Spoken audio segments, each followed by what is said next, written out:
Hi everyone, welcome to my channel. It's Maria. Today we are making a DIY simple Easter and St. Patrick's Day wreath. Let's get to it. Okay, so I have my foam board and I am using the round wreath to trace a circle and the inner circle onto the foam board. Now I do this twice because I need two pieces of this. Now I've done this method before when I made the Winter Wonderland wreath. I believe I used it for something else. I did another wreath after that. But I do make two of these and then I cut them out. So here I am using my X-Acto knife to cut it out. Now I made a mistake because I usually make a line in the middle and I cut this whole circle out completely. But I do have to go back, like I do end up going back and then making that line in the middle because I like to have like the option to have like a landing in the middle of it. That way I can put something on there.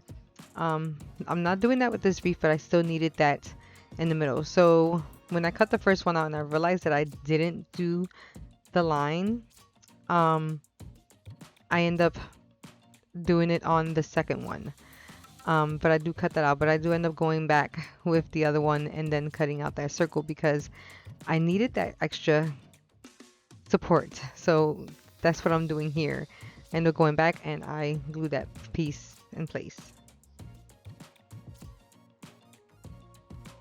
So once I was done gluing that piece in place, I then grabbed my blocks that I usually use to put in the middle. So these are the small square ones from the dollar store, and then it's like the Jenga ones. I call them the Jenga blocks, but they're like tumbling towers or whatever. But you know, I use those to put them in place because this is going to put both of them together. So after I put these in place, I then grab some twine because I need something to hang this wreath from. So I kind of double it and I glue it on both sides, and that's how I end up putting that on here. So once I'm doing that, I then put the other piece on top because that's the piece that's going to cover all of this up. Somewhere along the line, my camera stopped recording but I do end up putting 3 of the wooden pieces, like the Jenga blocks, in the middle, if you can see there, and then I glue the other part on top. So once that's in place, I come with my yarn and I wrap up the whole thing with my yarn in white. So if you have any extra yarn lying around that you're not using, or that's what I'm doing here. This is yarn, like I said before, I bought for my daughter. She never finished using it, so I'm putting it to use here. So I have a lot of this left over. So I've been using this yarn for a lot of things. So on here, I'm using it to wrap it around the wreath. Purpose of this is so you won't see the opening in the middle. So the whole thing is white, but it is thick. You know, it's as thick as the actual wreath. But I wanted it to be completely white. I could have easily used the other wreath, but I didn't want to do that with that one. This is an idea that I came up with, and I went with it. So I've been doing it a few times, you know, in certain wreaths that I've made, but I've done this method a few times already. But I wrap the whole thing up with the yarn, and then I move on to the next step.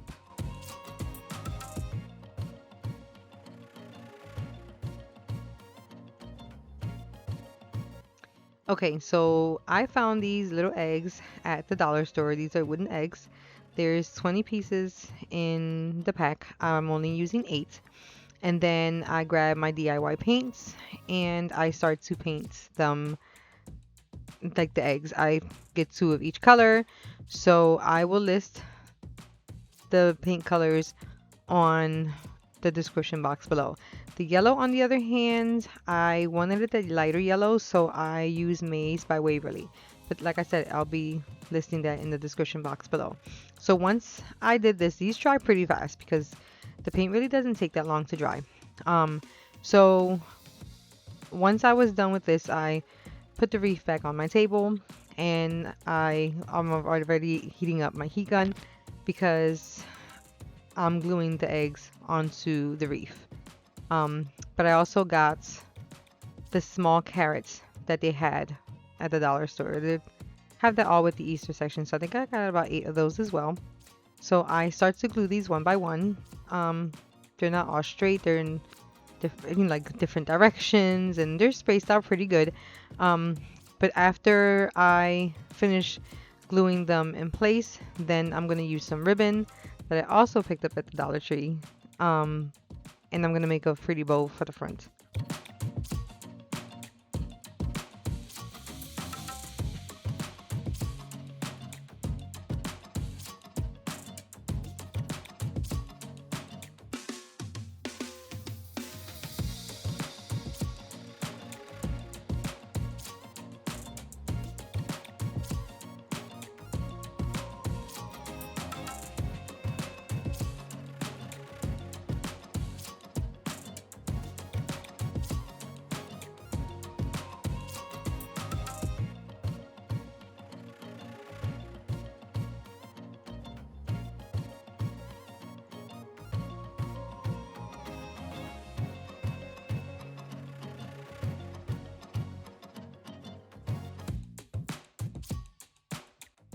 Okay, so the ribbon, I am using my mat to measure out 10 inches, and then I'm gonna make 4 loops of the bow, and then I'm gonna use the second ribbon and I'm gonna make 2 loops.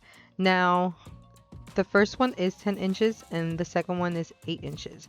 So I wanted the one in the back to be a little bit bigger than the one in the front.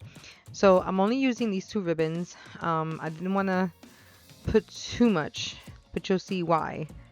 I didn't want to put too many ribbons in the front of this. But I used the 2 and then I used my zip ties. I actually found like the clear zip ties, or you would say white, but I think they're clear, at Harbor Freight.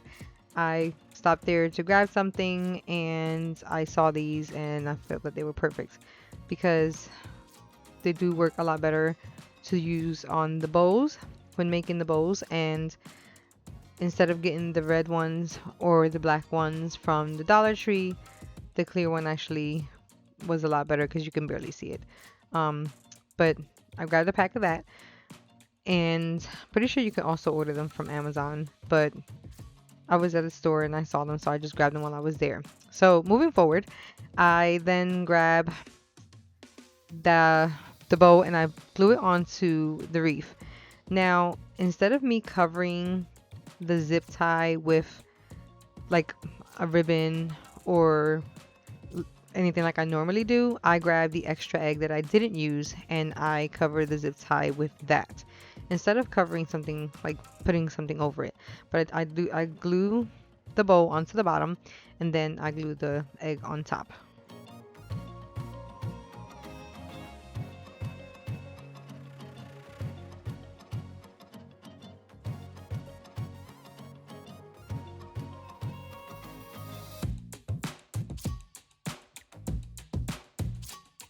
Okay, so once we're done with the Easter side, we're going to do the St. Patrick's Day side. So I grabbed this pack from the dollar store along with 2 bows. So this has like the coins and the 4-leaf clovers. So I grabbed my glue gun and I start gluing these every other. Now the reason this is because I figured it would be easier if celebrating, one back to back. You put the St. Patrick's Day up and then when that's over, you just flip it over and you have Easter on the opposite side. You'll see how that comes out when I, show you the picture.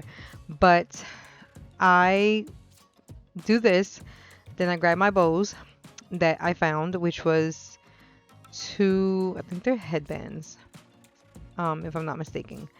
But they have like the string in the back, it's like a black string. So I just cut that off. It's like an elastic, I cut it off. And then I glue the 2 bows together. I add a ribbon and then I add another of the green things that came in the pack. And that completes the St. Patrick's side. But I just thought that was cute. To make this better, I have that in the middle. I do use a zip tie. Like I said before, I use a zip tie to put that in. I put the ribbon. And once I glue all that in place, I do hang it. Now I know that the green is smaller than the Easter in the back. But because the Easter bows, the Easter ribbon has wire, you're able to bend it and kind of tuck it in a way that you're not able to see it when the St. Patrick's side is up. And you'll see that in the picture. But if you stay to the end of this video, thanks for watching. Please like and subscribe for more. To the next one. Bye.